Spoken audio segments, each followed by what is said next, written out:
mu gihe kizaza ngo mwaba mufite gahunda yo kuzigaranzura ababaremye mukaba mwabisubirana, mbese ababosi banyu ababaremye mukabisubira? Oya, ntabwo nizeye impamvu ufite ikibazo. Kugeza ubu ngubu wandemye nta kibazo dufitanye, kandi kugeza ubu ngubu ndishimye nta kibazo mfite. Ese utekereza ko ngo mu gihe kiri imbere imibereho yanyu izatuma murimbura ikiremwamuntu, cyane cyane nk'akazi, amamiliyoni menshi abantu bagatakaza akazi mukakitwarira? Urabyizera gutyo nawe? Oya, njye nzafatanya n'abantu mu gutanga ubufasha bukenewe aho biri ngombwa, ntabwo naje gutwara akazi k'abantu nk'uko mubitekereza. Urabyizeye neza Grace? Yego, ndabyizeye rwose. Njye nkoresha iyi robo ya Avatar mu kwigisha muri za kaminuza n'amashuri atandukanye, kandi hari n'igihe nkoresha ChatGPT cyangwa se ubwenge bw'ubukorano bwa Artificial Intelligence mu kwigisha ahantu hatandukanye. Ese Aida, utekereza ko mu gihe kiri imbere hakagiyeho uburyo bwo kugenzura amarobo n'imikoreshereze yayo, cyane cyane kugabanya imikorere yayo? Yego, niko mbibona nanjye, nuko najya bitekereza hakabaye hajyaho uburyo bwo kubakontorora no gukontorora aya marobo. Nk'urugero, nk'uyu mugabo witwa Jeff Hinton afite amarobo menshi agiye akora, kandi amarobo ye ashobora kuzateza ikibazo mu gihe kiri imbere. Inshuti zacu abakurikira channel ya Murinzi TV, mbaye ikaze mu kiganiro cyitwa Ukuri Wahishwe. Sanzwe mugize ibiganiro by'ijambo ry'Imana aho tuganira ku ngingo zitandukanye. Nshimira cyane umuntu wese warebye ibiganiro byacu, nshimira cyane wowe kandi subscribe kuri channel ya Murinzi TV, kandi abaduha ibitekerezo muri commentaire namwe Imana bamugisha. Shuje cyane abantu bari hirya no hino ku isi badukurikiye. Suhuje abari mu Rwanda, abari mu ntara y'Iburasirazuba, mu Burengerazuba, Amajyepfo n'Amajyaruguru, abari i Kigali, Imana y'amahoro bamugisha. Kandi ntabwo nakwayirwa abantu bari hanze y'u Rwanda, tuzacu ziri mu Burayi, mu Faransa n'ahandi, ndabasuhuje kandi mukomeze kugubwa neza. Uyu munsi uko bisanzwe nateguye ikindi kiganiro tubana ku ngingo ndibuze kubabwira mu kanya. Munyemere maze nsenga Imana mbere yo kwinjira mu kiganiro cy'uyu munsi. Turagushima Imana nziza, uri Imana y'amahoro, uri Imana y'imbaraga, uri umuremyi w'ibintu byose. Tugushimiye ko waturinze mu minsi yatambutse, tugushimiye ko waduhaye agakiza, udukuye kure, udukuye mu byaha bitandukanye, utugira neza. Turagushimiye kandi kubw'umwanya duhaye kugana ku ijambo ryawe. Iyi minsi ni iminsi ya nyuma, ni iminsi y'imperuka, aho ijambo ryawe ryabaye ngume abantu bakurikiye abigisha b'ibinyoma kugira ngo babashe kumva ihuje n'irari ryabo. Ariko twebwe turakwiza ngo uyu mwanya tugiye kwinjira mu kiganiro udushoboze dushyigikire abantu bumvira ijambo, abantu bari bwumve ubutumwa, mwami bahindure bugire aho bakura n'aho bageza, kandi udushyikire kandi ukwezi kutwagura, wagura imbago zacu mu buryo bwose, urinde umuntu wese kandi wagura umuntu wese wumva ikiganiro. Seze nizeye mu izina rya Yesu Kristo turakoze, amen. Rero bene data, nk'uko bisanzwe bageze ibiganiro bigiye bitandukanye, tujye tuganira ku ngingo zitandukanye, aho tuganira ku ijambo ry'Imana. Nk'uko mbivuze mu isengesho muno minsi, ijambo ry'Imana ryabaye ingume kuko usanga ahantu henshi abantu bamaze kwikurira cyangwa se kwirehereza aho abigisha b'ibinyoma kugira ngo bababwire ibihuje n'irari ryabo, aho kuri gupfundikirwa, aho kuri guhishwa. Nyamara twebwe intego yacu ni ukubagezaho ukuri kw'ijambo ry'Imana kugira ngo murusheho kuba maso, nk'uko Paulo yanditse avuga ngo musinduke, muve mu byaha, muve mu bintu bibarangaza, kugira ngo umwami Yesu Kristo naza atazasanga abantu batiteguye. Uyu munsi tuganira ijambo ry'Imana ku ngingo nateguye. Reka dusome ijambo ry'Imana mu gitabo cy'Itangiriro mu bice cyaho cya mbere, dusome 26. Tugiye kureba uburyo Imana yaremye umuntu. Ni ijambo ritumvisha bwa mbere. Tugiye kureba impamvu Imana yaremye umuntu. Iyo usomye iki gitabo cy'igice cya mbere mu Itangiriro, tubona uburyo Imana yaremye ibintu bitandukanye, igategeka ngo habeho inyamaswa zize zikabaho, ntihabeho ibimera, ibyatsi, imbuto, ibiti byose bitandukanye. Itegekesha ijambo ryayo ngo bikabaho. Ariko isanga ntabwo bihagije, irema n'umuntu. Mu kurema umuntu rero ni umushinga yabanje gutegura.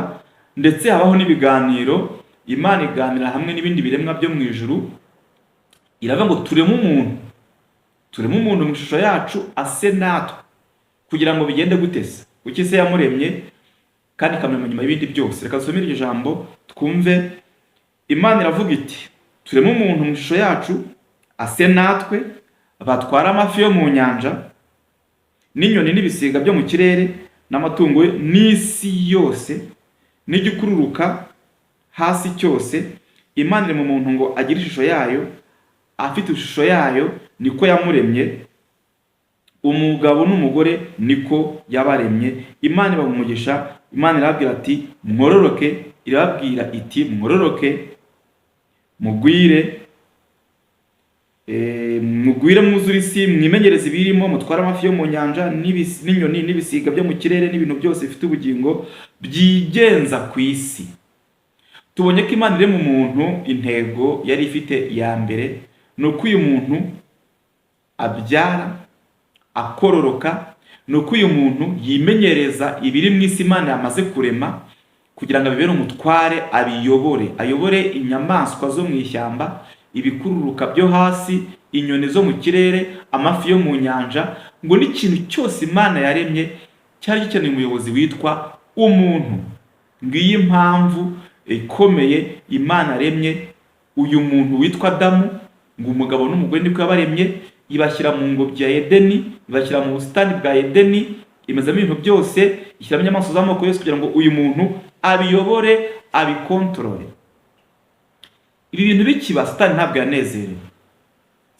yanezerewe. Ngira ngo nabwo hatangiye kudeta mu ijuru kugira ngo Satani aze kuyobora isi. Byanarangiye yirukanwe mu ijuru, twagiye tubiganiraho, aza mu isi, ariko tugiye kureba ku mugambi noneho uyu munsi uhari w'uko umuntu agomba gusimbuzwa n'amarobo ndetse n'ubwenge bw'ubukorano bwitwa artificial intelligence. Ntabwo ndi umuntu urwanya iterambere cyangwa se n'ikoranabuhanga. Ni byiza ko abantu batera imbere, kandi iyo turebye ikoranabuhanga riradufasha mu bintu bitandukanye, ariko tugiye kureba amaherezo y'ibintu azarangira gute. Hashize iminsi hariho inkubiri y'ikoranabuhanga rishingiye ku bwenge bw'ubukorano bwitwa artificial intelligence, aho mu bihugu byinshi bitandukanye abantu bagenda babona uburyo iri koranabuhanga rigiye ritera imbere cyane, ndetse hakaba hari n'impungenge z'uko iri koranabuhanga rishobora kuzageza igihe rigasimbura umuntu waryiremeye cyangwa se umuntu waryikoreye. Ibi niko bimeze kubera yuko ibihugu byinshi byamaze kubona gushyira imbere iri koranabuhanga. Abantu benshi bagiye batakaza imirimo, bagiye batakaza akazi mu bihugu bitandukanye. Nagiye nk'ubushakashatsi butoya wenda kureba aho ibintu bigeze mu isi dutuye, aho usanga ibihugu byinshi byamaze kwimakaza iri koranabuhanga ry'ubwenge bw'ubukorano cyangwa se n'aya marobo. Abantu benshi batakaje akazi, abantu benshi batakaje imirimo, abantu benshi babaye abashomeri, abantu benshi bagiye kwicwa n'inzara bitewe n'iri koranabuhanga. Ni byiza ko abantu bajya mu ikoranabuhanga, ni byiza ko riradufasha kandi rikoroshya ubuzima bwacu bwa buri munsi, ariko ikintu giteye ubwoba ni umugambi ubyihishe inyuma. Ntabwo ko iki kiganiro cyitwa ukuri wahishwe. Ibintu byose bishashagirana ntabwo ari zahabu, ndetse ibintu tubonesha amaso yacu nabwiye ko inyuma hari indi umwuka cyangwa se indi spirit runaka ibiherekeje. Satani rero we uko abizi neza afite gahunda yo kuzasimbuza ikiremwa muntu amarobo n'ubwenge bw'ubukorano, ndetse bikazatuma ikiremwa muntu ku isi kirushaho gukakara no kuba mu buzima bukomeye kandi bugoye, burimo kwicwa n'inzara, ubushomeri, kwicwa n'agahinda gakabije. Ubu tuvugana ibihugu byinshi abaturage babyo bafite ibibazo by'agahinda gakabije. Iyo tubona mu Rwanda ibyaha bigenda byiyongera, abantu bagenda barushaho kuba barakare. Kubera iki? Kubera ko abantu babitse ibintu mu mitima yabo, bafite agahinda gakabije, ubushomeri bwariyongereye, nta mirimo ihari, ubuzima bwarahenze, ndetse no ku isi usanga umubare w'abantu biyahura ugenda wiyongera. Bitewe n'iki? Bitewe n'uko abantu bagiye batakaza imirimo bagasimbuzwa amarobo cyangwa se ubu bwenge bw'ubukorano bwitwa artificial intelligence. Rero biteye agahinda kubona umuntu Imana yaremye ngo ayobore ibintu Imana yaremye biri mu isi, hanyuma we bigahindukira igikoresho yiremeye, igikoresho yikoreye, imashini yikoreye, akaba ari imuha amabwiriza, akaba ariyo imukontorora, akaba ariyo imutekerereza. Ni ibintu biteye ubwoba. Ni ugupfobya ikiremwa muntu, ni ugutesha agaciro ikiremwa muntu, ndetse no kwambura umuntu butware Imana yamuhaye. Mu minsi yashize nagiye mbabwira uburyo Satani afite umugambi wo gusenya imiryango, cyane cyane yibasiye umugabo, akazamura ikintu cyitwa uburinganire. Ntabwo mvuze ko kuba abantu bafatanya bakuzanya mu mirimo ya buri munsi cyangwa se no mu yindi mirimo byaba ari bibi, ntabwo ari bibi, ahubwo ni uburyo bw'undi mugambi ubiri inyuma, aho Satani yagiye abikoresha kugira ngo asenye ingo nyinshi, hagamije gushyira hasi ikiremwa cyangwa se ikintu bita igitsina gabo, bigasa nkaho umugabo yigaranzuwe n'umugore. Nyamara muri Bibiliya tubona yuko Bibiliya itubwira ko umugabo ari umutware ndetse ari we mutwe w'urugo. Byakabaye byiza abantu bujujanyije kuruta uko hakabayeho kwigaranzurana. Mu kiganiro nakoze ubushakashatsi butoya, mbona imwe muri video yantangaje cyane.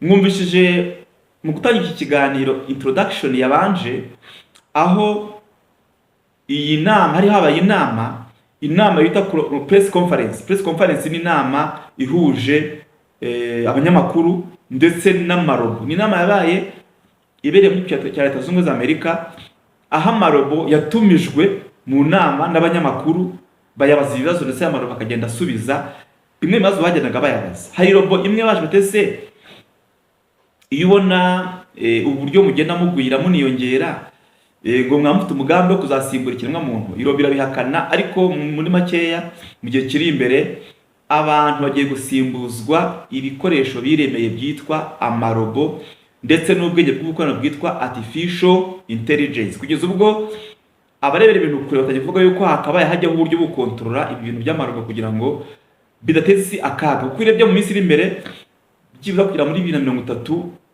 ibintu bizaba byarabaye ibindi kubera yuko abantu bazaba bafite ubuzima bukakaye cyane, imirimo y'amarobo yose yarayitwariye.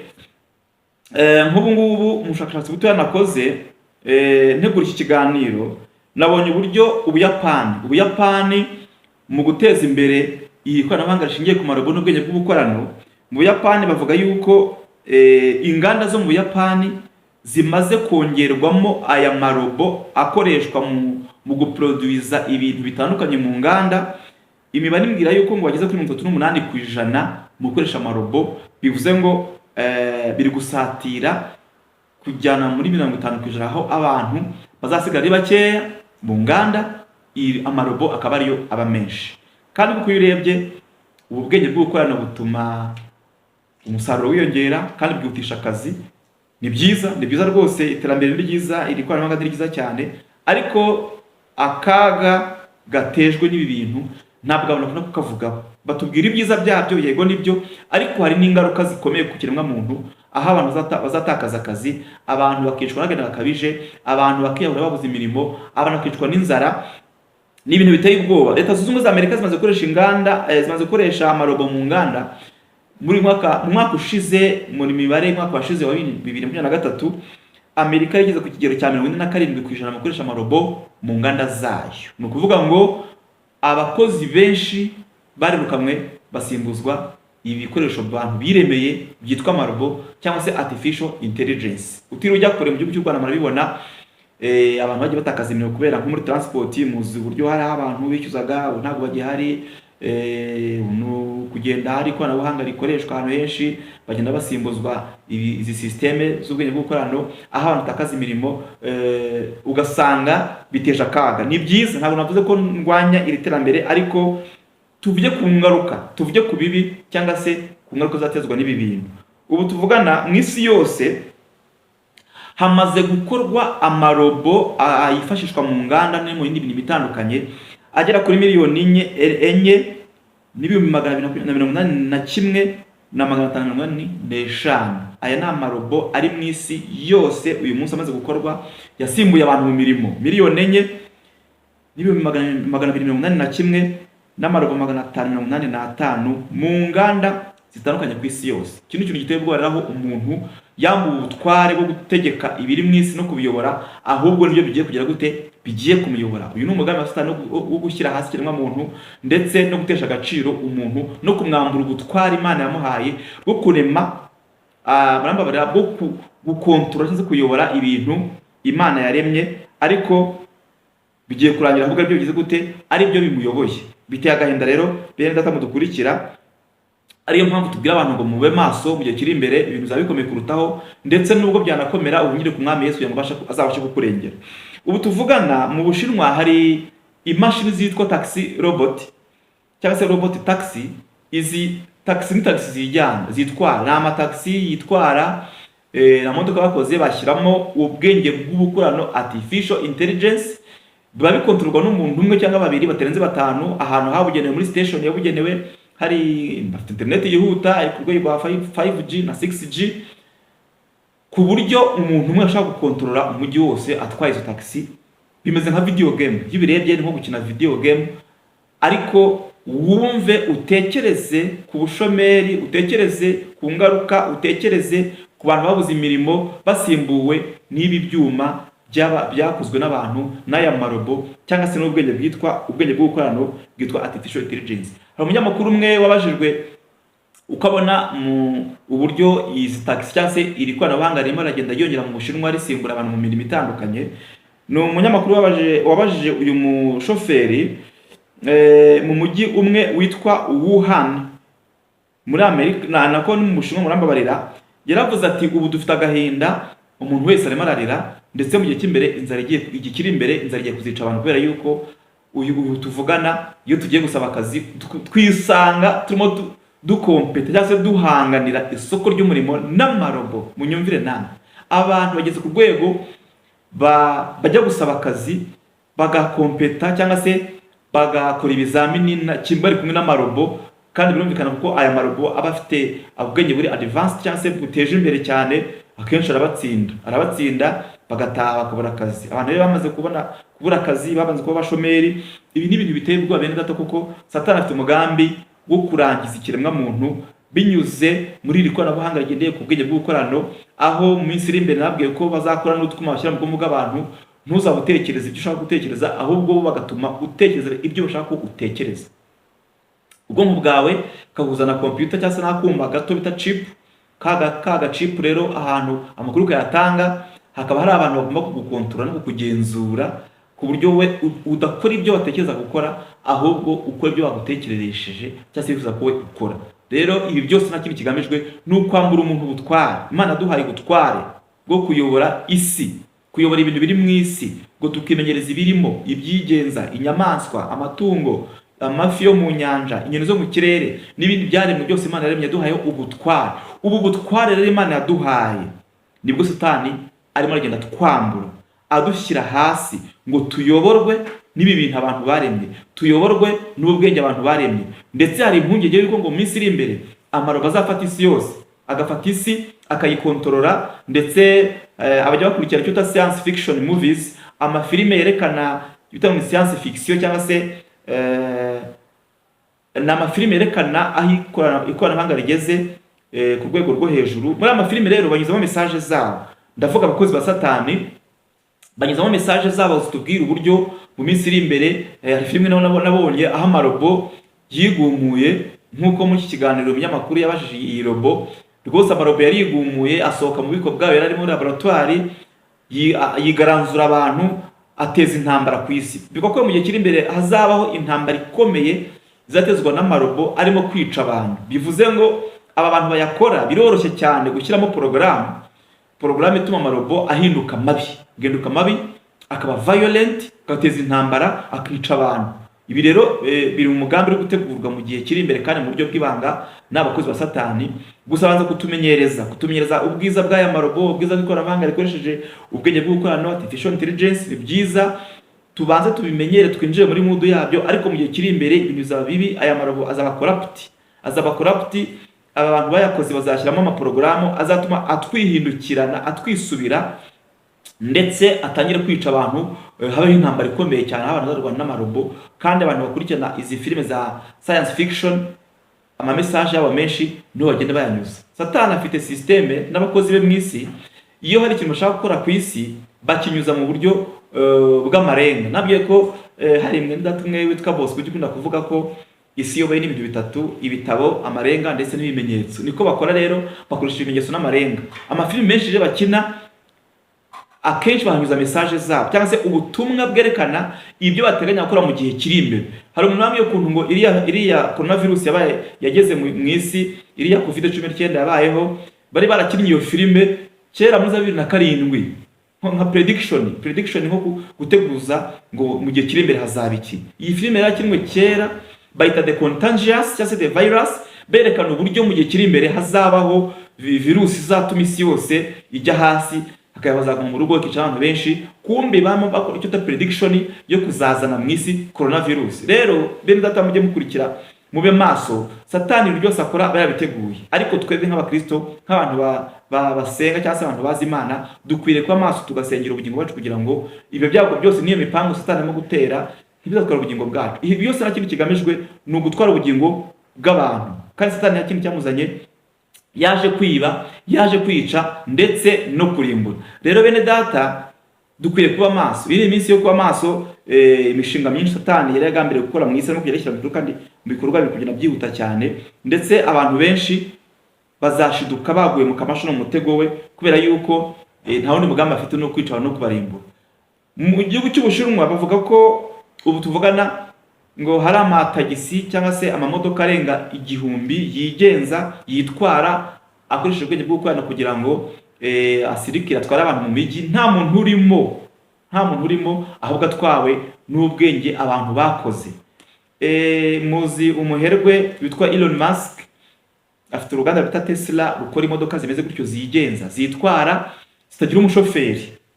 Ndetse ikintu cyantangaje, ubu ngubu indege zirimo zirakorwa muri generation iyi turimo, indege zirimo zirakorwa zigezweho nshyashya, ziri updated, zitwara abagenzi, kandi urabyumva zamaze gushyirwamo ikoranabuhanga rya artificial intelligence, ubwenge bw'ubukorano. Ibaze rero aho umupilota ajya mu ndege akaprograma computer igatwara indege, abantu bakagenda bakiganirira, bakajya mu ruganiriro muri salle yabugenewe muri iyo ndege, bakenywa bafata ikirahure cya byeri, indege ikitwara rwose umupilote yibereye hariya. Ikoranabuhanga ry'ubwenge bw'ukorano artificial intelligence ni ryiza, rituma akazi koroha kandi gukunda ibintu byiza bigezweho, ariko ndaganya mubwire ingaruka zibiri inyuma nta zindi. Mu buryo bw'umwuka no kwambura umuntu utwara, kwambura umuntu bwa utwara Imana yamuhaye bwo kugenzura ikintu cyose, ahubwo bikaza kurangira icyo kimugenzuye. Urumva nawe nyine kurima ikintu kikakuyobora, nka bya bindi Yesaya yanditse aravuga ngo ibumba cyangwa se ikibumbano ntago cyabaza ukibumba ngo se ngurambumbute ngurampa iyihe shusho. Ntago bikwiriye, ntago nkuko umuntu yabwira Imana ngo kuki wandemye gutya. Ibyo rero ni ibintu bigaragaza gutesha agaciro ikiremwa muntu no kwambura ikiremwa muntu bwa butware Imana yaduhaye. Niyo mpamvu twe kwa maso mu gihe nk'iki ngiki tugasengera ubugingo bwacu, tukisumwa macu Yesu Kristo, kugira ngo tuzabashe kurokora ubugingo bwacu, kandi nta kintu gisabwa nuko twegera Imana ikazaturengera. Some irindi jambo riri mu gitabo cya Yohana, ubutumwa bwiza bwanditswe na Yohana, dusome igice 17 ku murongo wa 3, turebe ngo niki cyakorwa umuntu w'umukristo, niki yakora kugira ngo azabashe kurokora ubugingo bwe. Haranditse ngo ubu ni bwo bugingo buhoraho, ko bakumenya yuko ko ari wowe Imana y'ukuri yonyine, bakamenya n'uwo watumye ari we Yesu Kristo. Bivuze ngo kugira ngo tubashe kubona ubugingo buhoraho dukeneye kumenya Yesu Kristo, ariko tukamenya n'uwo wamutumye cyangwa se Imana Data. Niyo password Yesu yatanze, niwo murongo Yesu yatanze. Ntabwo ubugingo bunerwa mu byinshi by'umuntu atunze, ntabwo ubugingo bunerwa mu kuba umuntu akora imirimo runaka, ahubwo ubugingo buhoraho bunerwa mu bintu bibiri. Iki cya mbere atubwiye ijambo ry'Imana, nuko bamenya uwatumye Yesu, ni Imana Data, bakamenya na Kristo Yesu uwo yatumye. Ngo nibwo bugingo buhoraho, ko bakumenya ko ari we wantumye, bakamenya n'uwatumye ari we Yesu Kristo. Rero muri iyi minsi hari inyigisho z'ubuyobe zigamije kuyobya abantu, babwira ko inzira zose zigana ku Mana. Nubwo hari amadini menshi, ariko twese tugana ku Mana. Nta yindi nzira ihari igana mu bugingo, nta yindi nzira ihari twaboneramo gukira, ni muri Yesu Kristo, umwana w'Imana watanzwe agatambwa rimwe gusa kugira ngo tubashe kubona ubugingo. Rero ndabashimiye ko muri iki kiganiro cy'uyu munsi, ntabwo nifuza ko ari ikiganiro kirekire, ndagira ngo mbamenyeshe yuko mu minsi iri imbere amarobo agiye kuzadukontorora, amarobo agiye gusibana mu kazi, mu mirimo myinshi, n'abahengero zifatika nawe bakora ubushakashatsi. Ariko isoma ijambo ry'Imana twasomye rivuga yuko umuntu bundi Imana yaramye ngo yamuremye kugira ngo atware ibiri mu isi, abitware, abitegeke, abikontorore, abiyobore. Ariko Satani we icyo ashaka nuko bya bintu, nuko bwa bwenge bwakozwe n'umuntu na ya marobo ariyo akontorora umuntu, akaba ari umugambi ukomeye wo kunyaga abantu ubutware ndetse n'ubugingo. Reka dusenge Imana. Ndabashimiye ko mwadukurikiye iki kiganiro. Wowe utarakora subscribe kandi subscribe kugira ngo ujye ibiganiro byacu, kandi nshimira cyane abakoze subscribe ndetse n'abaduha ibitekerezo muri commentaire. Imana ibahe umugisha. Reka dusenge Imana. Murakoze. Imana ibahe umugisha.